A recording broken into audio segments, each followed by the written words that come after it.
C'est vrai qu'Araujo, il met le deuxième but, il est là, il est présent. Après, c'est sûr que défensivement, moi j'ai trouvé qu'il y avait de grosses lacunes quand même.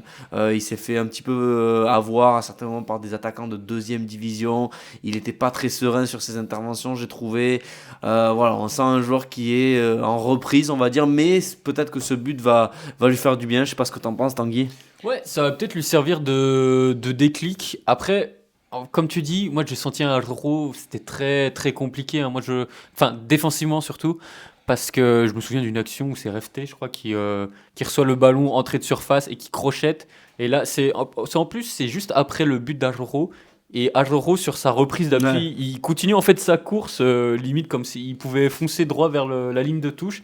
Et c'est pour ça on sent encore un joueur qui est un peu fragile. La célébration, on sent quand même que ça peut être un déclic. Libération. Ouais, une libération, Ouais, puis vraiment. avec Lamine aussi qui lui saute sur le C'est dos. ça. Après, il est aimé du Et vestiaire. Ça, Oui, ça, il est aimé ça- des là-dessus, c'est un vestiaires. pilier de cette Le équipe. club va être derrière lui, ça j'en doute pas. Mais déjà sur le présent, s'il peut nous rassurer sur le présent, que ce soit lui-même et sur la défense du Barça, ce serait une top nouvelle déjà. C'est sûr, et je pense que c'est pas la première fois justement que Ronald Araujo nous habitue à ce genre de coup de casque, hein, justement. En tout cas, j'espère que ce but-là va lui redonner de la confiance parce que Flick a besoin de tous les joueurs concernés pour ce qui va arriver dans cette saison.